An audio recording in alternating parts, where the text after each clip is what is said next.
Welcome to Soul Study, the podcast where we explore personal growth, spirituality, and the deeper questions of what it means to consciously create a life we love. Think of this as your weekly book club for the soul.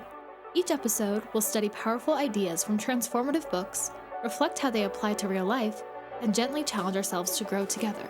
This isn't about perfection, it's about awareness. It's about remembering that you are energy, you are powerful, and you are always in a state of creation. Here, we take what resonates and leave the rest. So take a breath, open your heart, and get ready to become your most magnetic self. Let's begin today's Soul Study. Hello everyone, Jules here, and welcome to Soul Study, the podcast to help you become your happiest, healthiest, most magnetic version of you. Last week, we talked about the fourth agreement in our book, The 4 Agreements, which was to always do your best. And we saw that how doing your best can look differently each day. Last week's Soul Study challenge was I'm the best, which was to recognize something you did your best at every single day. So for this week, we are finishing off our book, The 4 Agreements, by reading chapters 6 and 7. Most of the quotes, actually, I think all the quotes from today are going to be from chapter 6, but we are also going to talk about what chapter 7 and the rest of the book hold for us. Now, this week, we are learning more about why we're needing these agreements within our life and what we need to conquer to live the life and have the freedom that we desire. So without any further ado, let's dive into chapter 6. Our first quote today is going to be on page 98. And it says, "The freedom we are looking for is the freedom to be ourselves, to express ourselves. But if we look at our lives, we'll see that most of the time we do things just to please others, just to be accepted by others, rather than living our lives to please ourselves." So what I like about this quote is that it explains that we focus so much on what others will think of us, that we shape our whole lives and even sometimes our personalities to please others more than to please ourselves. It is hard not to think about yourself as being boastful and self-centered when you start to try to live for yourself, because you are now going to put yourself first. And especially if you're someone that has been told to put others first always or to people please, it's going to feel really uncomfortable at first. Now, putting yourself first doesn't mean to not take care of the needs of others around you.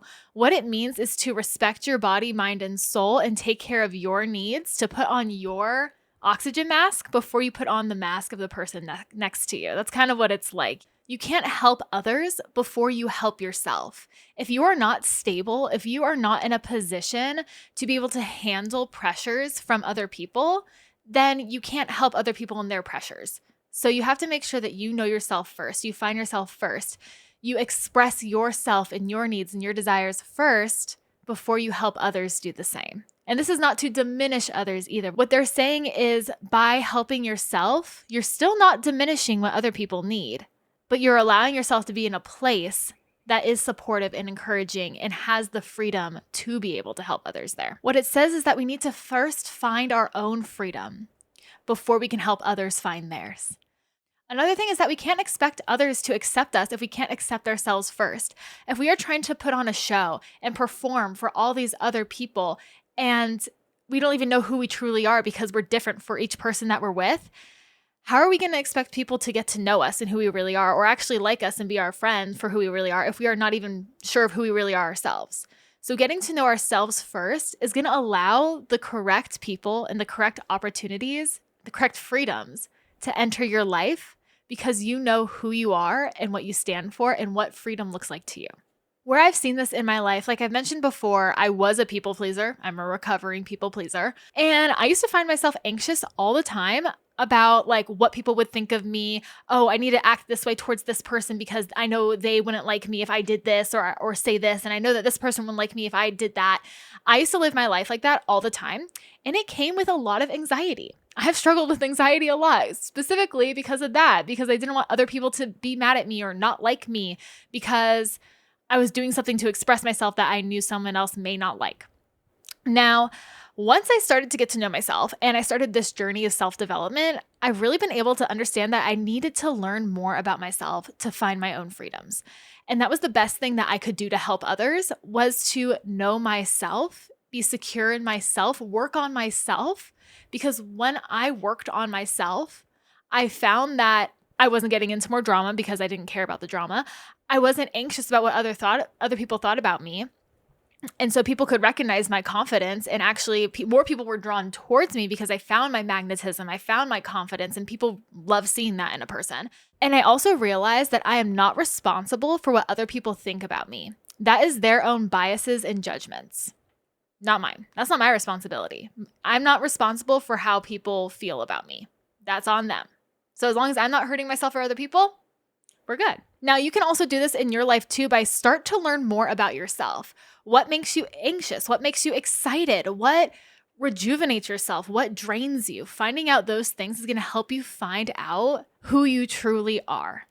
And using the 4 agreements, that's going to help you learn more about yourself and help you discover things. So that's kind of what this book is talking about. Also, try to define what freedom means to you. How would you act if you were truly free from the judgments that you have put onto yourself? And that's all I have to say about that first quote. So let's move on to quote number 2. That is on page 104. It says, "We can reach heaven while we are alive. We don't have to wait until we die. God is always present and the kingdom of heaven is everywhere. But first, we need to have the eyes and ears to see and hear the truth. We need to be free of the parasite." So as a former Christian, this goes along a lot with how I was raised, like bringing heaven to earth. And I think the Lord's Prayer even mentions talking about how we want to do, like, bring heaven down to earth. They talk a lot about having earth be the new heaven. And so what I've realized is that that is not something we have to wait for. That is not something that is going to happen in the future. What this quote is saying is that heaven is happening right now. It just depends on what you are seeing through your perspective and what you are hearing and how you are understanding the world around you. So it is up to us individually to create heaven or hell on earth for us. It's our perspective, the way we choose what to believe and what to think. That is what is creating heaven on earth. Or oppositely, that is what's creating hell on earth for you. At the end of this quote, it says we need to be free of the parasite. The parasite, they mention it a lot in the book. The parasite is the belief systems that we have been conditioned to have since we were young and the judgments that we have and we've seen society give others and we give ourselves. This looks like telling ourselves that we are not enough, that the world is hard, that money is evil, that things are bad in society and the way the world is currently. Also, the thoughts that you need to struggle and work to be successful and that you need to be successful in the first place. These are all ideologies that are put upon us since we were very little. And that's kind of some of the agreements that we've learned to accept. And there are many, many, many more than that, but those are just a couple of examples. And this is specifically what we are fighting. We are fighting this ideology that we are not enough and that we can never be enough. We are now fighting and breaking down the beliefs that we are now recognizing are not true. So we are looking at these beliefs within this. We are fighting the parasite. How we do this is to bring heaven to earth through our own perspective. And using the 4 agreements, it is showing us how to shift our perspective and become someone who lives as though heaven is on earth. Where I've seen this in my life is that even before reading this book, but also during reading this book, I have been going through my own agreements, my own belief systems, trying to repair what it is that I believe about the world around me and what I believe about myself. I used to think I was not a good performer. I was a middle of the pack dancer because that has been what has been told to me throughout mostly my whole dance career is like, you're very middle of the pack. And I'm like, great. I don't know what that means, but love that. That means I'm probably not good enough. That was my belief system. So when I moved to Vegas, I started there. I started with that belief system. I said, no, I do deserve a seat at the table. I do deserve an opportunity to show that I have a light that needs to shine. And once I started working with that belief system, and trust me, it is one I'm still working on because imposter syndrome is real. But now that I know about this, that it is an agreement that I made with myself that may not necessarily be true, I'm starting to break it down and see actually more of my light.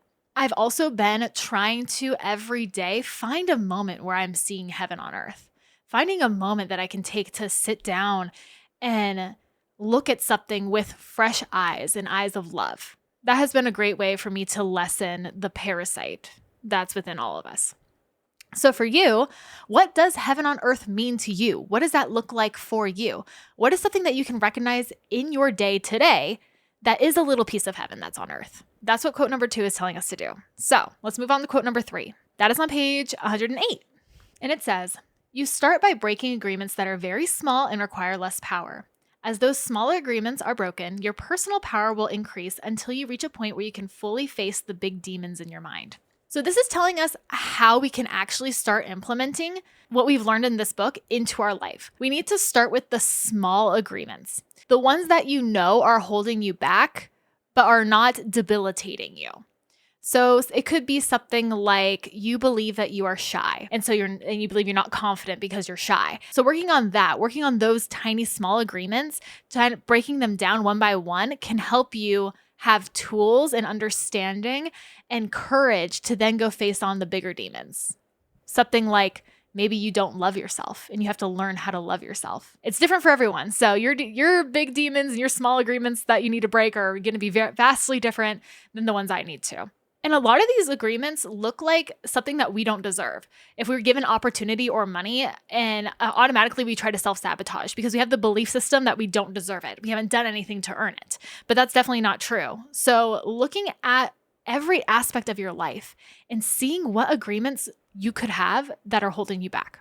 And just a side note, I find that affirmations are a huge help with this. So if I have a belief system of being shy, like I said earlier, I will use the affirmation of I am confident. I am confident and capable. I am confident and brave. And other words like that will help you be the opposite of that belief that you are shy. That's just an example.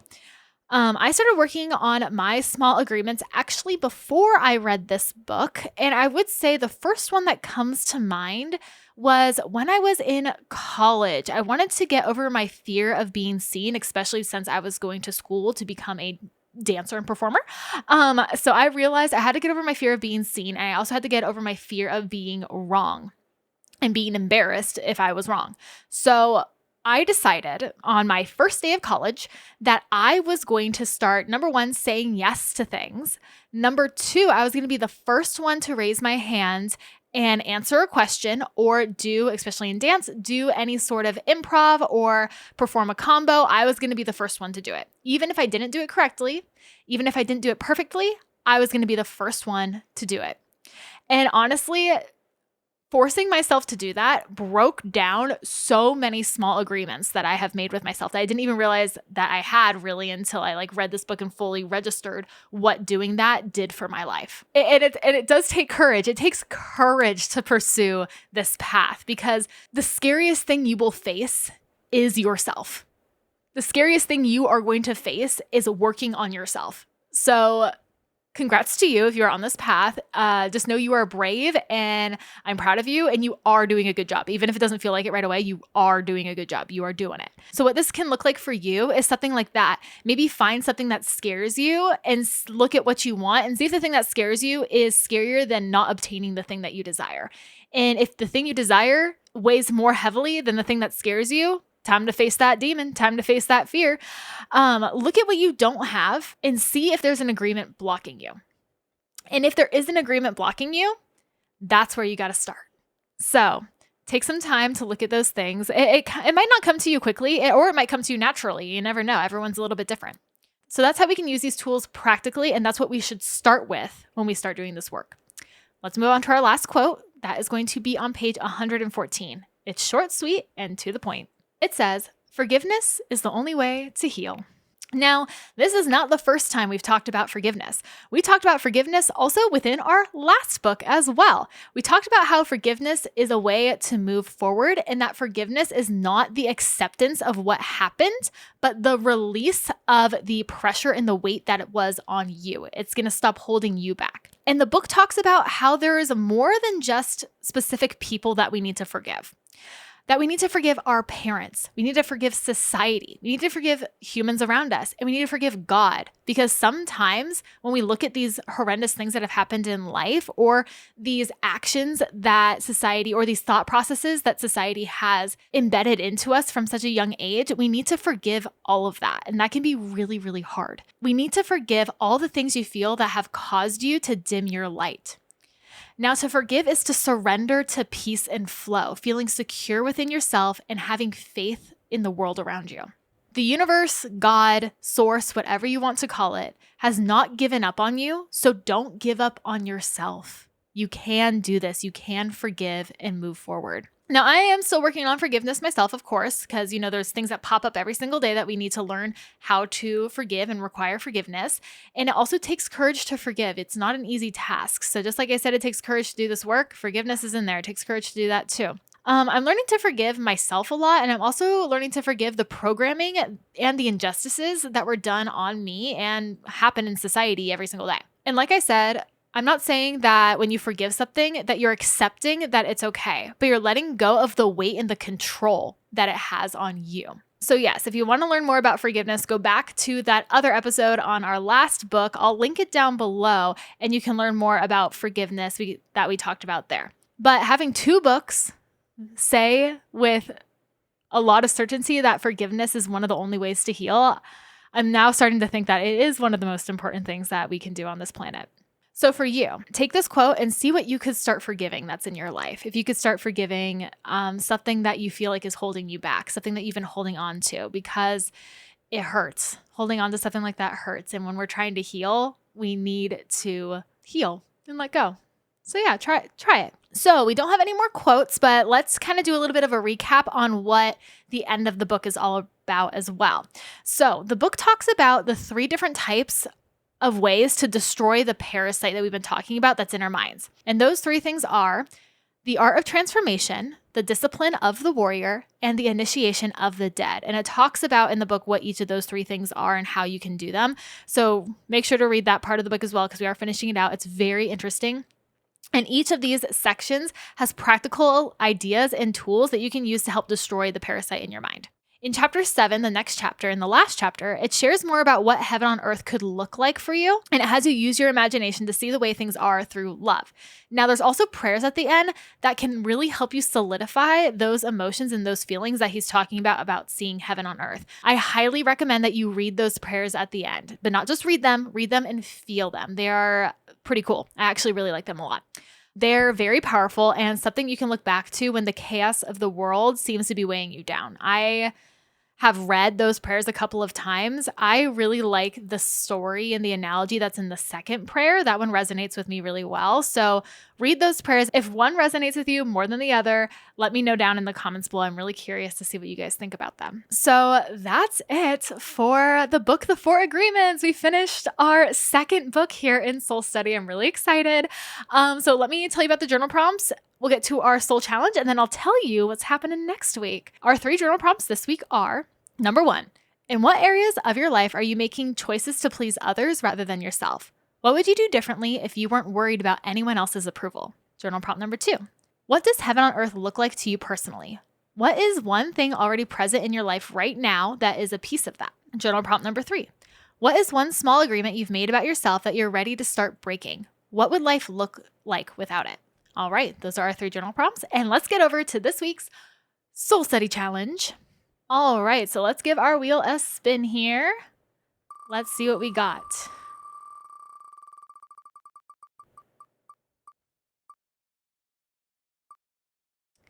Okay, we got Courage Conversation. Let me tell you guys what that's all about. Here we go. Courage Conversation is to have one direct conversation you've been avoiding because you, quote unquote, already know how it will go. That one's a little scary, but I think it goes along with the ending of our book nicely. We have to have courage to do this stuff, so I already know the conversation I need to have with some people in my life. So I'm going to choose one of those. Hopefully you guys could do it too. Pep talk, you got this, I got this, we got this. We're all in this together. I know you have the courage to do the hard thing and have that hard conversation. I am already proud of you for even having the courage to attempt to even think about having that conversation. So you got this. I believe in you. We can do this together. That's it from our book, The 4 Agreements. We did finish off this book. I love it. It is short, sweet, to the point, and something that might be a yearly read for me. Actually, I do have The 4 Agreements on my fridge, so I do see it every single day. And yeah, so for next week, that is going to be our listener episode. So once again, if you have any questions, thoughts, opinions, ideas about this book, please feel free to leave them in the comments below. DM me on Instagram or email me at dreamlifejewels@gmail.com, and I can get those submissions and questions in and we can talk about them for next week's episode. So I am looking forward to that. I'm also going to announce next week what book is going to be our third book on soul studies. So get ready for that. Also, if you have book recommendations, please let me know. I'm always looking for more books. I do have a good list of about 10 that we're going to be reading, but then after that, I'm out of ideas. I mean, obviously I can go find some more books. It's not terribly hard to find them, but I would love recommendations from you guys. So let me know. Once again, you can watch the video podcast on YouTube under Soul Study, and you can listen to the podcast on Spotify, Apple Podcast, and Amazon Podcasts. So make sure to give the podcast a follow over there. And if you want to follow me or learn more about me, you can follow me on Instagram and YouTube at Dream Life Jewels. I'm looking forward to connecting with all of you there. And with that being said, thank you guys once again so much for tuning in. Remember, take what resonates, leave the rest, and I hope you have an amazing week becoming your happiest, healthiest, most magnetic self. And until next time, bye.